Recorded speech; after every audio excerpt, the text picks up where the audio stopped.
Praise the Lord. तो आइए हम पवित्र शास्त्र में से एक वचन को हम ध्यान करेंगे। भजन संहिता का पुस्तक अध्याय 42 वचन 11 ऐसा कहता है कि हे मेरे प्राण तू क्यों गिरा जाता है, तू अंदर ही अंदर क्यों व्याकुल है। परमेश्वर पर भरोसा रख, क्योंकि वह मेरे मुख की चमक और मेरा परमेश्वर है, मैं फिर उसका धन्यवाद करूंगा। आमीन। देखो कितना अच्छा वचन है। बहुत बार ऐसा होता है कि हमारा मन बहुत बार व्याकुल हो जाता है कुछ कुछ बातों को लेकर। देखो हमारा मन कभी भी एक स्थिति में नहीं रहता है, कभी वो बहुत ही दुख से भरा हुआ रहता है तो कभी बहुत सारे खुशियों से भरा हुआ रहता है। देखो समय के अनुसार हमारा मन भी बदलता जाता है, मगर जब बहुत ही दुख और निराशा का समय होता है तभी हमारे मन को काबू करना बहुत ही मुश्किल हो जाता है। ऐसा लगता है कि हम क्यों जी रहे हैं और हमारी जो भी आशाएं है वो पूरी नहीं हो पा रही है। हमने जो भी देखा सपना वो अधूरा ही रह जा रहा है और आगे की ओर हमारी आशा नहीं है। ऐसे बहुत बार हमारा मन बहुत ही एक निराशा में चला जाता है और हम सोचते हैं कि अब क्या उपाय है कि हमारे मन को हम प्रसन्न करें, और हम बहुत सारे उपाय को ढूंढते हैं मगर हमारा मन जो है वो प्रसन्न होता ही नहीं है। उसका यही कारण है कि दिन भर दिन हमारी चिंताएं, हमारी वेदनाएं, हमारा दर्द, हमारा पीड़ा, हमारी सोच विचार की जो दुख है वो बढ़ता ही जाता रहता है। इस कारण बहुत विषय में हमारा मन जो है गिरा जाता है।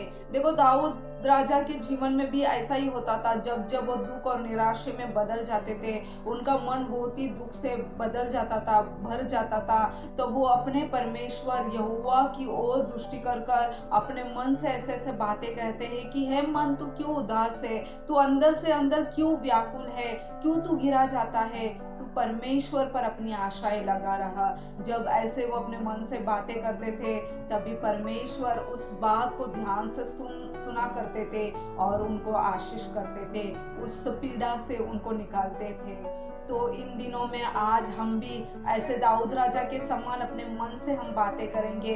हम अपने आप को ही एक ऐसा एनर्जी देंगे, अपने आप को ही ऐसे ऐसे बातें कहकर एक एनर्जी हम देंगे ताकि हमारा जो सोच विचार है वो दिन बर दिन बलवंत होता जाए।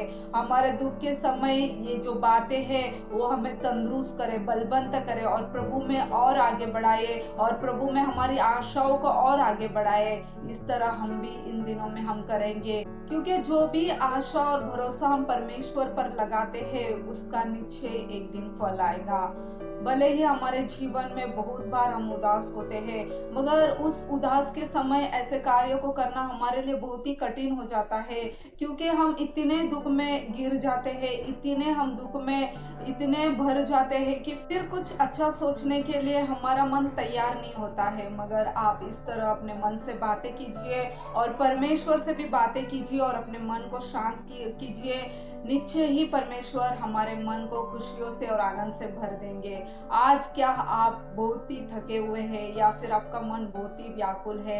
आपका भले ही थका हुआ और व्याकुल आपका हृदय का होना उसका बहुत सारे कारण हो सकता है, मगर जो भी कारण है आप परमेश्वर के सामने अपने मुंह से अंगीकार करो और परमेश्वर पर अपनी आशा और भरोसा लगाए रखिए ताकि परमेश्वर आपको छुड़ा सके, उन हर एक से बचा सके।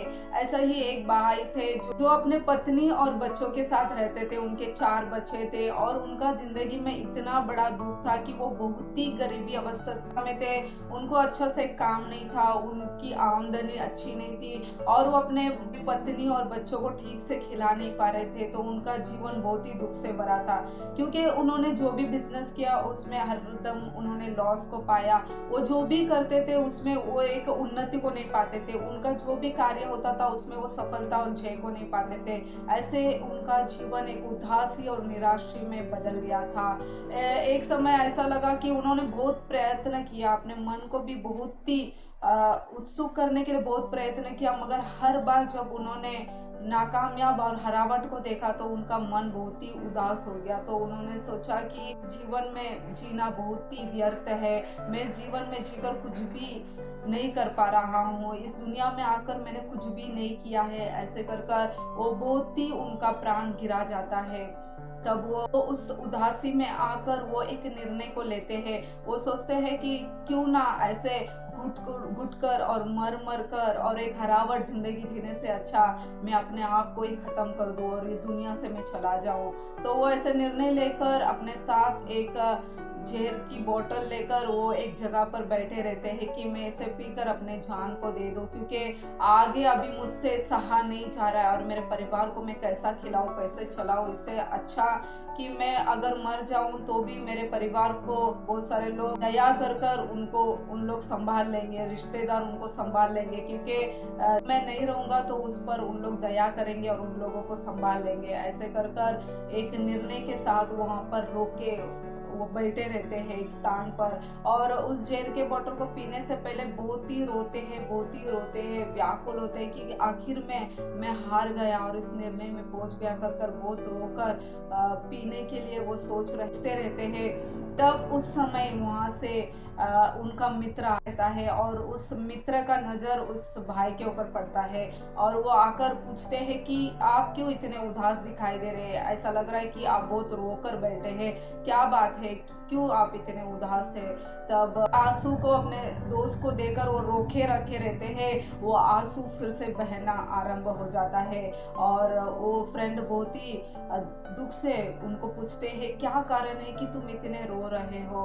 तब उनसे सहा नहीं जाता है, वो भाई अपने हर एक हालात को बता देते हैं। तब उनका मित्र कहते हैं कि इस छोटी से बात के लिए क्या तुम अपने प्राण को दोगे, जिंदगी बहुत बड़ा है, बहुत समय है हमारे पास, बहुत ही अवसर है। बहुत बार जब हम हारते हैं तो इसका मतलब ये नहीं होते है कि हम जिंदगी भर हारे ही रहेंगे। जिंदगी हमारे सामने जीने के लिए बहुत और आगे पड़ा है। आप जियो, मैं आपकी सहायता करूंगा, आपको बिजनेस का आइडिया देता हूँ, आप उस अनुसार कीजिए और मैं खुद आपको इन्वेस्ट करता हूँ, आप ये सब कीजिए और निश्चय आप एक उन्नति पाओगे और अपने परिवार को भी आप ठीक से चला पाओगे। तो ये भाई बहुत ही चौंक जाते हैं और सोचते हैं कि इस जमाने में ऐसे भी हेल्प करने वाला कोई है क्या। तो वो बहुत ही चौंक कर अपने मित्रों को देखते ही रहते हैं और उनका मित्र बोलते हैं कि मैं तुमको हेल्प करूंगा, सपोर्ट करूंगा और तुम्हारे घर को चलाने जैसा मैं तुम्हारी आमदनी को बढ़ाने में तुम्हारी मदद करूंगा। तो ऐसे कर कर वो उनका सपोर्ट करते हैं, हेल्प करते हैं और आने वाले दिनों में वो बहुत ही आगे बढ़ जाते हैं और वो बिजनेस में कामयाबी को प्राप्त करते हैं। देखो, इसी तरह जब हम अपने मन में जब उदास होते हैं, बहुत ही नर्वस होकर जब हम कुछ गलत निर्णय को लेते हैं, मगर जो भी है, जितने भी निराशी है, उन हर एक में अपने प्राण से बातें करो, अपने प्राण से बातें करो, उसे उत्सुक करो कि तू क्यों गिरा जाता है, तू क्यों व्याकुल है, कर कर उससे बातें करो और परमेश्वर की ओर भरोसा और आशा को लगाए रहो। निश्चय परमेश्वर किसी ना किसी मनुष्य के द्वारा या फिर किसी ना किसी आपके मित्रों के करीबी लोगों के द्वारा आपकी सहायता करेगा और आपको उन्नति और बरकत करेगा। निश्चय ही परमेश्वर पर आशा लगाने वाले कभी भी लज्जित नहीं होते हैं। तो आज इन दिनों में हम हर को आशीष करें, ताकि आप उन दिनों में जब आप उस आशीष को प्राप्त करेंगे, जब आप परमेश्वर पर आशा लगाकर अपने जीवन में एक उन्नति को पाएंगे, तब आप परमेश्वर की धन्यवाद पूरे मन और हृदय के साथ बहुत धन्यवाद दे सके। तो परमेश्वर ऐसे धन्यवाद देने के लिए आपको निश्चय ऊंचा उठाएंगे और आशीष करेंगे। तो परमेश्वर सुनने वाले आप हर को आशीष करें। धन्यवाद।